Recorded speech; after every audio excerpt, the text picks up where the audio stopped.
جی تو میں یہ کہہ رہا تھا کہ اللہ کے رسول صلی اللہ علیہ وسلم نے برائی کے تعلق سے یا گناہ کے تعلق سے دل کے اندر جو خیالات آتے ہیں، دل کے اندر جو افکار اور جو وسوسے آتے ہیں، ہم نے کہا کہ وہ اس پر مواخذہ نہیں ہوتا، اور جاننے کو تو فرشتے جان جاتے ہیں کرامن کاتبین اس کو، لیکن وہ اس کو لکھتے نہیں ہیں۔ اس کی دلیل کیا ہے؟ اللہ کے رسول صلی اللہ علیہ وسلم کی حدیث الفاظ کے ساتھ میں بیان کر دیتا ہوں کہ اللہ کے رسول صلی اللہ علیہ وسلم نے فرمایا کہ ان اللہ تجاوز لهذه الامه ما حدثت به انفسها ما لم تعمل او تتکلم، کہ اللہ رب العالمین نے اس امت سے یعنی امت محمدیہ سے ان چیزوں کو درگزر کر دیا ہے جو ان کے دلوں میں گفتگو کی شکل میں یا جو ان کے دل میں گفتگو آئے، جب تک وہ کر نہ لیں یا جب تک اپنی زبان سے اس کو بول نہ دیں۔ تو یہ جو ما حدثت بھی انفسها، اللہ کے رسول نے فرمایا کہ جو ان کے دلوں میں بات آتی ہے، تو یہ دلوں میں آنے والی بات، اسی کو وسوسہ کہہ لیں آپ، اسی کو خیال کہہ لیں، اسی کو دل کے اندر کھٹکنے والا معاملہ کہہ لیں، جن الفاظ سے آپ تعبیر کر لیں۔ اگر یہ دل کے اندر والی بات اگر عزم اور پختہ ارادے تک پہنچ جاتی ہے تو پھر اس پر مواخذہ ہوگا، اور خاص طور پر اگر وہ برائی کا ارادہ ایسی جگہ میں کیا جا رہا ہے جو جگہ خصوصی طور پر اہمیت رکھنے والی ہے، جیسے مثال کے طور پر مکہ کا معاملہ ہے۔ دنیا کے کسی اور کونے میں حضرت انسان اگر اس کے دل میں کوئی چیز آتی ہے تو بہت ممکن ہے کہ اللہ تعالیٰ اس سے تجاوز کر جائے، لیکن اگر حرمین شریفین اور خاص طور سے خانہ کعبہ جہاں واقع ہے مکہ، اللہ کے رسول نے واضح کہا ہے کہ وہاں اگر برائی کا خیال بھی کسی کے دل میں آتا ہے تو اس پر جو ہے ایک تو مواخذہ ہوگا، دوسری بات ہے کہ وہ مواخذہ شدید ہوگا۔ دونوں میں فرق ہے۔ مواخذہ تو دنیا میں کہیں بھی ہو سکتا ہے عزم اور پختہ ارادے پر، لیکن اگر وہ جگہ کے اعتبار سے اگر وہ مکہ جیسی جگہ میں انسان اس طرح کا پختہ ارادہ کر رہا ہے تو اس کا گناہ کئی گنا بڑھ جاتا ہے۔ اس چیز کو ذہن میں رکھنا چاہیے، اور یہی وجہ ہے کہ سلف جب اس آیت کو پڑھتے تھے کہ کرامن کاتبین حضرت انسان کی دل کی، زبان کی اور اعضاء و جوارح کی ساری نقل و حرکت کو، ایک ایک چیز کو نوٹ کر رہے ہیں، اور کچھ چیزیں ایسی ہیں جو جانتے ہیں پر نوٹ نہیں کر رہے ہیں لیکن ان کے علم میں آ رہی ہے، تو اس چیز سے اتنا زیادہ شرم محسوس کرتے تھے کہ وہ ہر وقت استغفار اور توبہ کیا کرتے تھے۔ اور اس چیز کی خطورت کو، اس چیز کی عظمت کو اللہ کے رسول صلی اللہ علیہ وسلم سے زیادہ کون سمجھنے والا ہوگا؟ اللہ کے رسول صلی اللہ علیہ وسلم کے بارے میں آتا ہے کہ ایک بیٹھک میں وہ اللہ رب العالمین سے 100 سے زیادہ مرتبہ استغفار کیا کرتے تھے۔ انسان جس کے ذہن و دماغ میں اس چیز کا شعور بیٹھ جائے گا وہ اللہ سے نہیں شرمائے گا تو کم از کم فرشتوں سے شرمائے گا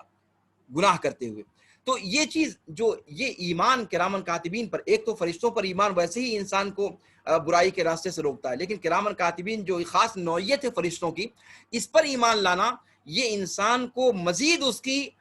نقل و حرکت کو، انسان کی ایکٹیویٹیز کو کنٹرول کرنے کے لیے بہت بڑا کردار ادا کرتا ہے، اگر وہ اس پر ایمان صحیح معنی میں لاتا ہے اور اس کی حقیقت کو وہ سمجھتا ہے۔ تو یہ کرامن کاتبین یا ایمان بالملائکہ کے فوائد میں سے ہے۔ یہ چیز میں نے بھی آپ سے ذکر کی تھی کہ جو کرامن کاتبین ہیں اور جو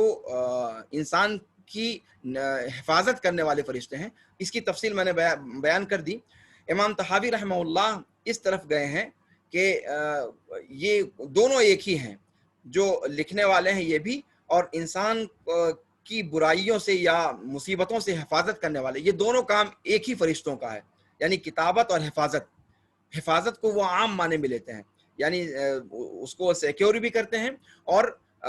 ریکارڈ بھی کرتے ہیں، دونوں حفظ کا دونوں معنی انہوں نے لیا۔ تو اس اعتبار سے وہ کہتے ہیں کہ جو کرامن کاتبین ہیں وہ کل ملا کر کے 4 فرشتے ہیں، دو لکھنے کے لیے اور دو نگرانی کے لیے. یہ امام طحاوی رحمہ اللہ نے یہ چیز جو ہے سمجھی ہے. اور کیا نام ہے، امام ابن ابی العز رحمہ اللہ نے امام طحاوی کی شرح کے اندر اسی چیز کو جو ہے ذکر کیا ہے. لیکن یہ چیز تحقیق کی روشنی میں اگر دیکھا جائے تو یہ چیز درست نہیں لگتی، اور اس کی تفصیل میں آپ کو بتا چکا ہوں کہ کرام کاتبین کی تعداد 2 ہے اور معقبات جو ہیں وہ 4 ہیں، اور وہ ان کو معقبات کہا جاتا ہے. وہ دن اور رات میں تبدیل ہوتے رہتے ہیں، جبکہ کرام کاتبین انسان کے ساتھ برابر لگے رہتے ہیں، یہ انسان سے الگ نہیں ہوتے، سوائے قضاء حاجت کے لیے جب انسان حمام جاتا ہے اتنی دیر کے لیے وہ الگ ہوتے ہیں. تو یہ دونوں کی تعداد میں فرق ہے، دونوں کی ڈیوٹیز میں فرق ہے، اور دونوں جو ہے الگ الگ فرشتے ہیں. یہی بات زیادہ صحیح ہے. اللہ کے رسول صلی اللہ علیہ وسلم حدیث میں فرماتے ہیں کہ یتعاقبون فیکم ملائکۃ 4 باللیل و4 بالنہار فیجتمعون الی آخر الحدیث، کہ تم میں 4 فرشتے رات کو آتے ہیں اور 4 فرشتے دن میں آتے ہیں، اور وہ اکٹھا ہو جاتے ہیں. اس کی تفصیل پوری آئی ہے حدیث کے اندر، جس کا میں نے ذکر کیا آپ سے کہ فجر میں اور عصر کی نماز میں یہ دونوں جو شفٹ کے فرشتے ہیں یہ اکٹھا ہوتے ہیں اور وہاں سے اپنی اپنی ڈیوٹی چینج کرتے ہیں. تو فجر اور عصر کی نماز یہ ان کی ڈیوٹی چینج کرنے کا وقت ہے، اور 4 دن میں اور 4 رات میں. گویا 8 فرشتے صرف وہ ہیں جو انسان کو ناگہانی مصیبتوں سے بچانے کے لیے اللہ رب العالمین کی طرف سے مقرر ہیں. تو یہ الگ فرشتے ہیں جو 8 فرشتے انسان کی نگرانی، انسان کی حفاظت کے لیے ہیں، اور وہ کرامن کاتبین وہ الگ فرشتے ہیں جن کو لگاتار رہنا ہے، وہ دن اور رات میں کبھی انسان کو چھوڑ کر نہیں جاتے. تو یہ جو ہے بات درست ہے کہ یہ دونوں الگ الگ ہیں، یہی بات زیادہ مناسب ہے. اور صفت بھی دونوں کی قرآن نے الگ الگ ذکر کی ہے، معقبات ان کو کہا ہے. اس کے بعد ایک اہم چیز جو یہاں پر ذکر کرنے کی ہے کہ اس کو بھی میں ابھی تفصیل سے بتا چکا ہوں کہ یہ فرشتے جو کرامن کاتبین ہیں یہ صحیفے میں باقاعدہ لکھتے رہتے ہیں، یعنی دفتر کے اندر، کاپی کے اندر باقاعدہ یا رجسٹر کے اندر یہ نوٹ کرتے رہتے ہیں. اور حدیث میں اس کی تفصیل آئی ہے کہ ان میں سے ایک فرشتہ نیکیوں کو لکھتا ہے اور دوسرا فرشتہ برائیوں کو، گناہوں کو لکھتا ہے. اور یہ فرشتوں کے ہاتھ میں جو رجسٹر ہے یہ لگاتار جمع ہوتا رہتا ہے، انسان کی ایکٹیویٹیز کو نوٹ کیا جاتا رہتا ہے، اور وہ انسان کا رجسٹر ضخیم ہوتا چلا جاتا ہے.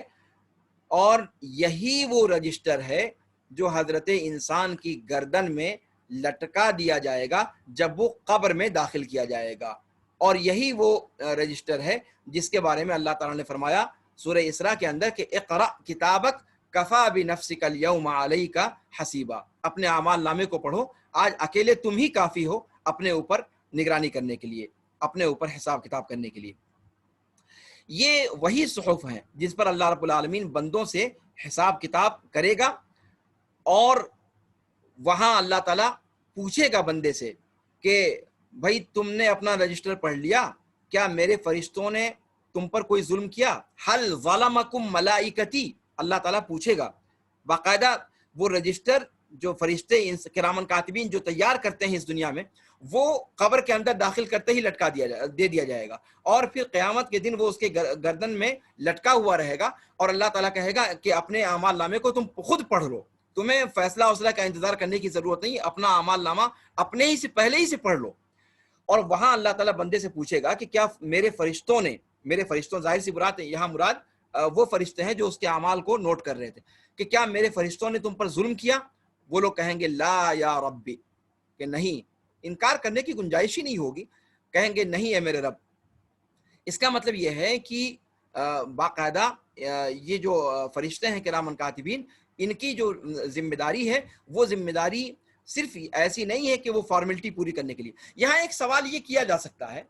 کہ آخر اللہ تعالیٰ کو اتنا پاپڑ بیلنے کی ضرورت کیا تھی؟ اللہ تعالیٰ تو علام الغیوب ہے، وہ کن فیکون کر سکتا ہے، تو پھر یہ اتنا سارا لمبا چوڑا کھڑاک پھیلانے کی کیا ضرورت تھی؟ کچھ فرشتوں کو اس کے لیے، کچھ فرشتوں کو اس کے لیے، اور دن اور رات اور یہ اور وہ دنیا بھر کا. کیا یہ سوال ذہن میں آ سکتا ہے؟ اور بہت سارے جو ملحدین ہیں ان کے چیز میں، ان کے ذہن و دماغ میں بھی یہ چیز آ سکتی ہے۔ یہاں یہ چیز واضح ہو جانی چاہیے کہ اللہ رب العالمین ان فرشتوں کا محتاج نہیں ہے۔ اللہ رب العالمین کو ساری چیزیں بطور خود معلوم ہے، لیکن اللہ رب العالمین نے ہر چیز کے ہونے کا ایک طریقہ رکھا ہے، اس کائنات کے نظام کو چلانے کا ایک طریقہ اللہ رب العالمین نے رکھا ہے۔ اس طریقے کے اندر دو چیزیں ہیں، ایک تو حضرت انسان پر حجت تمام کرنا مقصد ہے۔ آپ جانتے ہیں کہ اگر ڈائریکٹ اللہ تعالیٰ کسی چیز کو کہہ دے تو حضرت انسان، ان الانسان لربہ لکنود، قرآن نے کہا ہے انسان آسانی کے ساتھ کوئی چیز تسلیم نہیں کرتا۔ یہ الزام لگا سکتا تھا کہ اللہ تعالیٰ نے اس کے اوپر زیادتی کر دی ہے۔ اب یہاں جو ڈے بائی ڈے کی اس کی رپورٹ مرتب ہے، یہاں انکار کرنے کی کوئی گنجائش نہیں ہوگی۔ ایک بات تو یہ، دوسری بات یہ کہ اللہ رب العالمین نے اس کائنات کے اندر جو سسٹم ہے، اس سسٹم کو چلانے کے لیے ایک دستور بنایا ہوا ہے۔ اسی لیے یہیں سے ایک چیز اور سمجھ میں آتی ہے، امام ابن تیمیہ وغیرہ نے اس کو ذکر کیا ہے کہ بسا اوقات انسان دیکھتا ہے کہ اس دنیا کے اندر کلمہ گو اور نیکوکار، بہت متقی پرہیزگار لوگ ہیں، لیکن مارے کاٹے جا رہے ہیں، اور ایک طرف جتنے حرام الدہر لوگ ہیں، کمینے لوگ ہیں، مشٹنڈے لوگ ہیں، ان کو دنیا کی دولت بھی مل رہی ہے، وہ سیاست میں بھی آگے ہیں، وہ دنیا کی ساری چیزوں میں ترقی میں آگے ہیں۔ تو کبھی کبھی انسان سوچتا ہے کہ بھئی اللہ تعالیٰ کے نیک بندے ہم ہیں، 5 وقت جا کر کے جو ہے سجدہ ریز ہوتے ہیں ہم ہیں، اور اللہ تعالیٰ دیتا ان لوگوں کو ہے، جیسے اقبال میاں نے شکوہ جواب شکوہ میں کہا ہے۔ تو یہاں بھی کہیں نہ کہیں ایک چیز ذہن میں آتی ہے کہ بھیا پھر ہماری عبادت کا فائدہ کیا ہوا جب دینا انہی لوگوں کو ہے اللہ تعالیٰ کو، تو پھر ہم کس لیے خار ہو رہے ہیں؟ اللہ نہ کرے۔ تو اس قسم کے جو اشکالات آتے ہیں، امام ابن تیمیہ نے یہی بات کہی ہے کہ اس دنیا کے نظام کو چلانے کے لیے اللہ تعالیٰ نے ایک سسٹم بنا رکھا ہے، اس سسٹم کو فالو جو بھی کرے گا وہ اس دنیا کی سیادت کو پائے گا، چاہے وہ کافر ہی کیوں نہ ہو۔ اور اس دنیا کے لیے جو سسٹم اللہ نے رکھا ہے، اس سسٹم کی پاسداری اگر نہیں کرتا تو وہ اس دنیا کی حکومت کا اہل یا اس دنیا کو چلانے کی ذمہ داری دیے جانے کا اہل نہیں ہے، چاہے وہ اللہ کا کتنا ہی بڑا متقی و پرہیزگار بنتا ہو۔ تو اس کائنات کے لیے کچھ سسٹم اللہ نے رکھا ہے، اور ایک کونی دستور اللہ نے بنا رکھا ہے، اور اس دستور کے مطابق اس کائنات کا نظام چلتا ہے۔ ہاں، جو متقی و پرہیزگار بندے ہیں ان کے ساتھ جو پورا انصاف ہوگا وہ قیامت کے دن ہوگا، اور اسی لیے جنت و جہنم اللہ تعالیٰ نے بنائی ہے۔ بہرحال کچھ ذیلی باتیں آ گئیں، لیکن مجھے لگتا ہے کہ اس سے بھی آپ کو کچھ نہ کچھ فائدہ ہوگا۔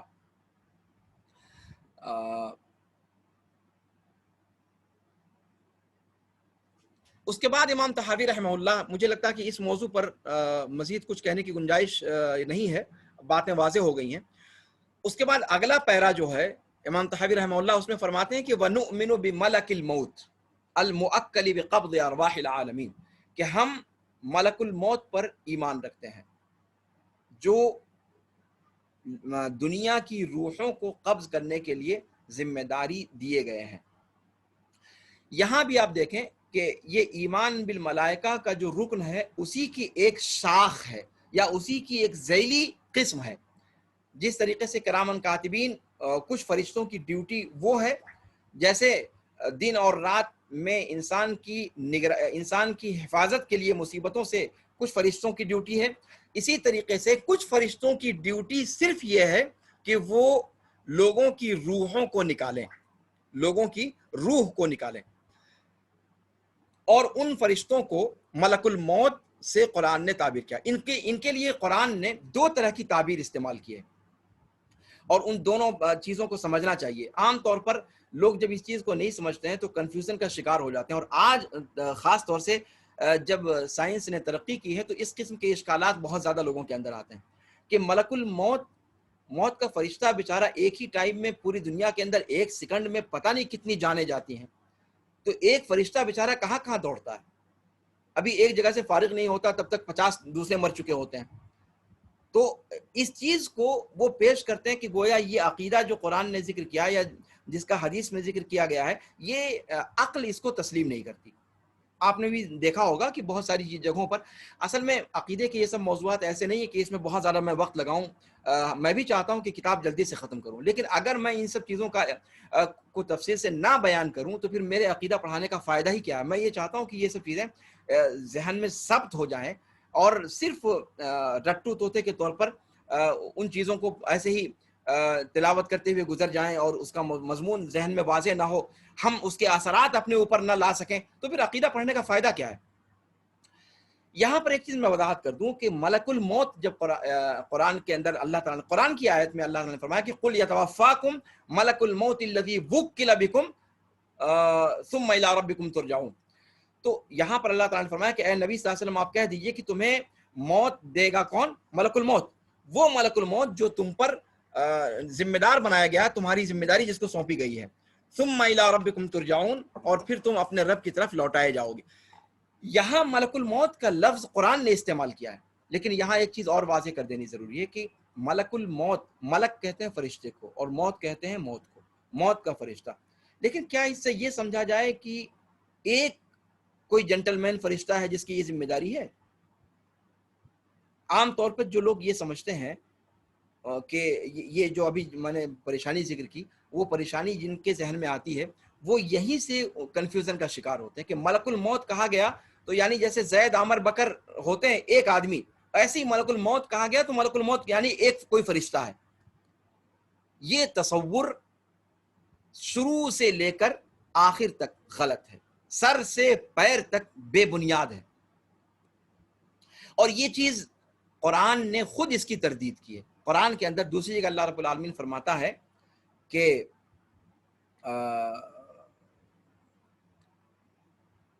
دوسری آیت میں وہاں پر رسول کا لفظ اللہ تعالیٰ نے ذکر کیا ہے، اللہ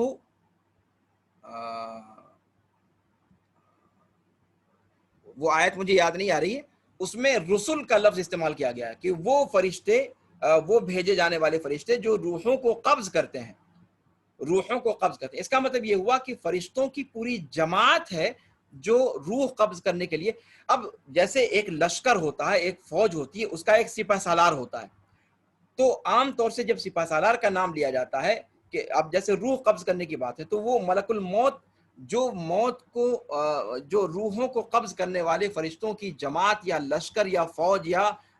جتھا ہے، اس کے جو اصل ذمہ دار ہیں، اس کے جو امیر ہیں، اس کو ملک الموت کہا جاتا ہے، اور ان کے تحت کروڑوں اربوں خربوں کی تعداد میں فرشتے ہیں جن کی تعداد اللہ ہی جانتا ہے کہ ان کی فرشتوں کی تعداد جانتے ہیں کہ وہ کتنی ہے، وہ اللہ ہی تعالیٰ جانتا ہے۔ تو ملک الموت یہ موت یا روح نکالنے والے فرشتوں کی جماعت کے سردار کا نام ہے یا اس کو ذکر کیا گیا، اور جو رسول کا لفظ قرآن نے استعمال کیا ہے کہ وہ رسول جو لوگوں کی روحوں کو قبض کرتے ہیں، رسول کی جمع ہے، بھیجے گئے، یعنی اللہ کی طرف سے بھیجے گئے جو فرشتے ہیں روح کو قبض کرنے والے۔ تو اس سے کیا سمجھ میں آتا ہے کہ روح کو قبض کرنے کے لیے کوئی ایک فرشتہ متعین نہیں ہے، بلکہ باقاعدہ ایک گروپ ہے، ایک جتھا ہے، ایک فوج ہے، ایک لشکر ہے، اور اس لشکر کا جو سردار ہے وہ ملک الموت، جو قرآن نے یتوفاکم ملک الموت کہا ہے۔ یہاں ایک چیز اور ذہن میں رہنی چاہیے کہ جب کہا کہ ملک الموت روح نکالتا ہے تو چونکہ وہ سارے کے سارے جو ان کے تحت رہنے والے فرشتے ہیں، جو ان کی کام میں ہاتھ بٹانے والے ہیں، ان میں سے کوئی بھی کوئی کام کرے گا تو وہ اس امیر کا کام کہا جائے گا۔ جیسے آپ جانتے ہیں کہ جو ذمہ دار ہوتا ہے وہ ڈائریکٹ خود ہر جگہ جا کر کے وہ کام نہیں کرتا۔ جیسے آپ بلڈنگ بناتے ہیں تو کہا کہ فلاں نے بلڈنگ بنایا، تو بلڈنگ تو مزدوروں نے بنایا، آپ تھوڑی اینٹ اور گارا چونا کو ہاتھ لگاتے ہیں، وہ مزدور کرتے ہیں، لیکن وہ آپ جب کہا جاتا ہے تو آپ کی طرف کہا جاتا ہے، تو یعنی آپ نے اپنی عمارت تعمیر کروائی اپنے مددگاروں کے ذریعے سے، یعنی آپ جو اصلاً اس کام کو کرنے والے لوگ ہیں فیلڈ میں ان کے ذریعے سے، لیکن آپ نے کیا۔ یہ کیوں کہا جاتا ہے؟ کہ اس لیے کہ ہیڈ آپ ہیں، آپ ہی اس کی لگانے والے ہیں، آپ ہی اس کی نگرانی کرنے والے ہیں، آپ ہی اس کے ذمہ دار ہیں۔ تو یہی معاملہ یہاں پر بھی ہے کہ کرنے کو وہ سارے کام وہ لوگ کرتے ہیں، اور جو ہے نسبت ان کی طرف کی جاتی ہے۔ میرے خیال سے یہ بہت واضح چیز ہے، اس کو مزید وضاحت کی ضرورت نہیں ہے۔ اچھا، ایک چیز اور کہ روحیں قبض کرنے کے بعد وہ جاتی کہاں ہے، ایک مسئلہ یہ بھی ہے۔ کیا جیسے ہندوستان کے اندر ہندوؤں کا عقیدہ ہے کہ یہ روحیں کہیں جاتی واتی نہیں ہے، اس دنیا میں ایک جسم سے نکل کر دوسرے جسم میں کنورٹ ہو جاتی، دوسری جسم میں منتقل ہو جاتی ہے، اور بس اسی دنیا میں رہتی ہے، جس کو حلول اور تناسخ کا عقیدہ کہا جاتا ہے۔ ایک عقیدہ یہ بھی ہے، اور یہ ہندوؤں کا جو پرانا عقیدہ ہے، ان کے ہاں یہ سب چیزیں بہت زمانے سے ملتی ہیں۔ تو حقیقت یہ ہے کہ اس پر اگر گفتگو کی جائے تو کافی لمبی گفتگو ہو جائے گی۔ اور پھر روح میں اور نفس میں کیا فرق ہے؟ دو لفظ استعمال کیا جاتا ہے، نفس کا اور روح کا۔ روح کسے کہتے ہیں اور نفس کسے کہا جاتا ہے، اس پر بھی گفتگو کی جا سکتی ہے، لیکن وہ عقیدے سے براہ راست متعلق نہیں ہے۔ جن لوگوں کو مزید کی تلاش ہو اور کسی موقع پر اس کی گفتگو کی جا سکتی ہے۔ روح کسے کہیں گے، اور روح کیا نام ہے، روح مرتی ہے یا نہیں مرتی ہے؟ حقیقی بات یہ ہے کہ روح پر فنا نہیں ہے، وہ صرف موت کسے کہا جاتا ہے؟ جسم سے روح کے الگ ہو جانے کو تھوڑی دیر کے لیے، اسی کو موت کہا جاتا ہے۔ روح مرتی نہیں ہے، جب سے اللہ نے پیدا کیا ہے تب سے وہ حیات، وہ زندہ ہے اور وہ زندہ رہتی ہے ہمیشہ۔ جسم کے ساتھ اس کا جو تعلق ہے، اصل میں نہ چاہتے ہوئے اس پر گفتگو لمبی ہو جا رہی۔ امام ابن قیم رحمہ اللہ نے کتاب الروح کے اندر ذکر کیا ہے کہ جسم سے روح کا جو ریلیشن ہے وہ کتنی نوعیت کا ہے، اس کو بہت تفصیل کے ساتھ اس میں ذکر کیا ہے۔ اگر آپ لوگوں کو مزید اس پر معلومات چاہیے تو اس کتاب کو پڑھ لیجئے، کہ کیسے سب سے پہلے اللہ رب العالمین نے جب عہد الست کا جو معاملہ ہے، کیسے اللہ تعالیٰ نے عہد لیا تھا کہ میں تمہارا رب ہوں، اس میں انسان قیامت تک پیدا ہونے والی ساری روحوں کو اللہ تعالیٰ نے وہاں پر ذکر کیا ہے۔ تو وہاں سے لے کر کے پھر اس کے بعد جب حمل ٹھہرتا ہے، اور حمل کے کی حالت میں روح کا جب جو قرآن نے اس کے اسٹیپ بائی اسٹیپ ذکر کیا، 4 مہینہ 10 دن کے بعد جب روح پھونکی جاتی ہے، اس کے بعد حمل کی حالت میں روح کا جسم سے کیسا تعلق ہوتا ہے، وہ ایک مرحلہ ہوتا ہے۔ پھر اس کے بعد جو اس دنیا میں آتا ہے انسان، اس دنیا میں آنے کے بعد روح اور جسم کا تعلق، اور پھر اس دنیا میں آنے کے بعد نیند کی حالت میں روح اور جسم کا جو تعلق ہوتا ہے، خوابوں کی کیا حقیقت ہے، یہ سارا ایک لمبا پروسیس ہے، اس پر جو ہے گفتگو بہت لمبی ہو سکتی ہے۔ بہرحال روح کا معاملہ یہ ہے کہ وہ مرتی نہیں ہے، اور وہ جو ہے صرف اس عارضی جسم سے الگ ہو جاتی ہے، اور پھر اس کے بعد قبر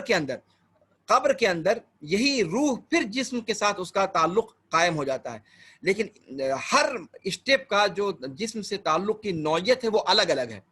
جیسے کہا کہ پہلا تعلق جو اللہ رب العالمین نے عہد لیا تھا وہاں کا تعلق ہے، دوسرا تعلق جو انسان کی ماں کے پیٹ میں 4 مہینہ 10 دن کے بعد جو تعلق ہوتا ہے وہ ایک تعلق ہے، پھر اس کے بعد اس دنیا میں آنے کے بعد جو جسم کا روح سے تعلق ہے وہ تعلق ہے، پھر نیند کی حالت میں انسان کا روح کا جسم کا جو تعلق ہے یہ تعلق ہے، اور پھر اس کے بعد انسان کے مرنے کے بعد قبر کے اندر جو جسم چلا جاتا ہے اس جسم کا روح سے کس نوعیت کا تعلق ہے۔ اس کی تفصیل اگر بات کی جائے تو 2-4 گھنٹے اس کے لیے چاہیے۔ اور انسان کا روح کے جسم کے ساتھ سب سے کامل اتصال وہ ہوگا جب انسان جنت میں یا جہنم میں جائے گا، جس کے بعد اس روح کا جسم سے انفصال کبھی بھی نہیں ہوگا، اور موت کو جنت اور جہنم کے درمیان رکھ کر کے ایک میڈھے کی شکل میں ذبح کر دیا جائے گا، اور اللہ تعالیٰ کی طرف سے کہہ دیا جائے گا یا اہل الجنہ لا موت، خلود لا موت، اور جہنم والوں کو بھی مخاطب کر کے پہلے پکارا جائے گا، اس کے بعد کہا جائے گا خلود لا موت، کہ تم جس کنڈیشن میں ہو اس کنڈیشن میں ہمیشہ ہمیشہ رہنے والے ہو، اور اے اہل جنت تم جس کنڈیشن میں ہو اس کنڈیشن میں ہمیشہ ہمیشہ رہے۔ یہ جسم اور روح کا کامل ترین تعلق ہے جو قائم ہوگا۔ تو یہ اسٹیپ بائی اسٹیپ جو ہے اس کو سمجھنے کی ضرورت ہے۔ تو موت کی جو حقیقت ہے، انسان کا اس دنیا سے چلا جانا، یہ ایک لمیٹڈ ٹائم کے لیے ہوتا ہے، لیکن قبر کے اندر جانے کے بعد جیسا کہ آپ نے حدیث میں پڑھا کہ انسان مردے کو دفن کر کے لوٹتا ہے اور اس کے جوتوں اور چپلوں کی آوازیں غائب نہیں ہوتی ہیں کہ روح جسم کے اندر لوٹا دی جاتی ہے، یعنی اسی وقت سے اس کا تعلق قائم ہو جاتا ہے، اور وہ قیامت کی صبح تک قائم رہے گا۔ اگر وہ اچھا ہے تو اچھائی کا سلسلہ جاری ہو جاتا ہے، برا ہے تو برائی کا سلسلہ جاری ہو جاتا ہے۔ تو یہ ہے حقیقت۔ اور ملک الموت، یہ جن کو یہ ذمہ داری سونپی گئی کہ روح کو اس دنیا کے اندر جسم کے ساتھ جو اس کا اتصال ہے اس اتصال کو وقتی طور پر کاٹنے کے لیے جو بھیجا جاتا ہے یہ ذمہ داری دی جاتی ہے، اسی کو موت کہا جاتا ہے اور اس کے لیے ملک الموت کو ذمہ داری دی گئی ہے۔ اچھا، ذمہ داری دی گئی ہے، اس سے یہ چیز سمجھ میں آتی ہے، آپ الفاظ پر غور کریں، قرآن نے بھی یہ بات کہی ہے کہ قل یتوفاکم ملک الموت الذی وکل بکم، وکل یعنی اس کا مطلب یہ ہے کہ یہ فرشتے اگر اپنی مرضی سے چاہیں تو کسی کی جان نکال نہیں سکتے۔ وکل بکم یعنی یہ اللہ کی طرف سے ان کو وکیل بنا کر، ان کو ذمہ داری دے کر اللہ تعالیٰ کی طرف سے بھیجا گیا ہے، تو یعنی اصل حکم دینے والا اللہ تعالیٰ۔ یہاں پر ایک چیز اور ذکر کی ہے علماء محققین نے کہ کیا ہر بندے کے لیے اللہ تعالیٰ کی طرف سے فردن فرشتوں کو حکم دیا جاتا ہے کہ بھئی فلاں کا ٹائم پیریڈ پورا ہو گیا، جا کر کے روح نکال لو، فلاں کا ٹائم پیریڈ ہو چکا ہے پورا، اس کی جا کر کے روح نکال لو؟ یا اس کی کنڈیشن یہ ہے کہ فرشتوں کے ہاتھ میں جو کتاب ہے ان کو پتا ہے کہ کس کو کتنا زندہ رہنا ہے؟ اللہ تعالیٰ نے ہر انسان کا جو مطلب اس کا جو ٹائم پیریڈ ہے وہ اللہ تعالیٰ نے اس کو بتلا دیا ہے، اور جس کا ٹائم پورا ہوتا جاتا ہے وہاں پہنچ کر کے وہ اپنا کام کرتے جاتے ہیں۔ دونوں کنڈیشن ہو سکتی ہے، لیکن ظاہر جو لگتا ہے اور جس چیز کو زیادہ محققین علماء نے ترجیح دی ہے وہ یہ کہ نہیں، فردن اللہ تعالیٰ کی طرف سے باقاعدہ حکم دیا جاتا ہے، جس کا وقت موعود آ پہنچتا ہے کہ جا کر کے اس کی روح کو قبض کرو، اور تب پھر فرشتے اس کی طرف کارروائی کرتے ہیں۔ تو یہ چیز جو ہے میں سمجھتا ہوں کہ ضمناً ذکر کر دی گئی۔ ہاں، وہ جو میں کہہ رہا تھا کہ ملک الموت کا جو صیغہ ہے قرآن میں دوسری کا کہا کہ اذا جاء احدکم الموت توفته رسلنا وهم لا يفرطون۔ یہاں پر دیکھیے اللہ تعالیٰ نے کہا کہ جب تم میں سے کسی کے پاس موت آتی ہے اور ہمارے فرشتے اس کو وفات دیتے ہیں، تو فرشتے رسول کہا ہے، ہمارے بھیجے گئے فرستادہ یعنی وہ ایک کثیر تعداد میں، بڑی تعداد میں، تو یہاں پر توفته رسلنا ملک الموت ہی کا کام ہے۔ اس کا مطلب یہ ہوا کہ ملک الموت جس کو سورہ سجدہ میں کہا گیا، سورہ انعام کی 61 نمبر آیت میں رسولنا کہا گیا، اس کا مطلب ہے کہ ان کی تعداد ڈھیر ساری ہے، وہ کوئی ایک متعین فرشتہ زید عمر بکر کی طرح نہیں ہے، وہ ایک امیر ہے اور اس کے تحت بہت سارے لوگ ہیں اور بہت سارے فرشتے ہیں، اور وہ پورے کے پورے فرشتے اس کام پر مامور ہیں کہ دنیا کے اندر روح کو نکالیں۔ اچھا، ایک چیز اور ہے کہ امام طحاوی نے یہاں پر ذکر کیا ہے کہ عالمین، امام طحاوی نے جو الفاظ استعمال کیے ہیں کہ دنیا کی روح قبض کرتے ہیں، تو دنیا سے کیا، عالمین سے کیا مراد ہے؟ عالمین کا جو لفظ ہے قرآن کے اندر بھی آیا ہے، الحمدللہ رب العالمین، عالمین کسے کہتے ہیں؟ اس کے بارے میں تھوڑی سی تفصیل رکھ کر کے میں آج کا درس ختم کرنے کی کوشش کروں گا، اور وہ یہ کہ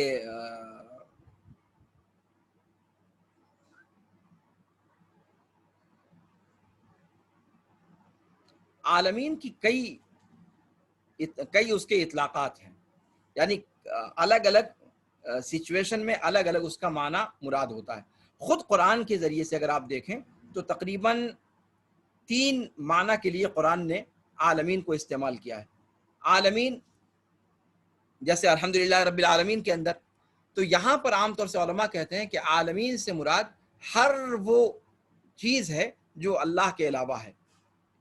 اللہ کے علاوہ جو بھی ہے وہ سب عالم ہے، ایک الگ الگ عالم، اور میں ان عالموں میں سے ایک عالم، ایک توجیہ یہ کی جاتی ہے۔ دوسرا عالمین جو قرآن نے استعمال کیا ہے یہ اس معنی میں کہ عالمین سے مراد وہ لوگ ہیں جن کو آپ اپنی نگاہوں سے دیکھ رہے ہیں،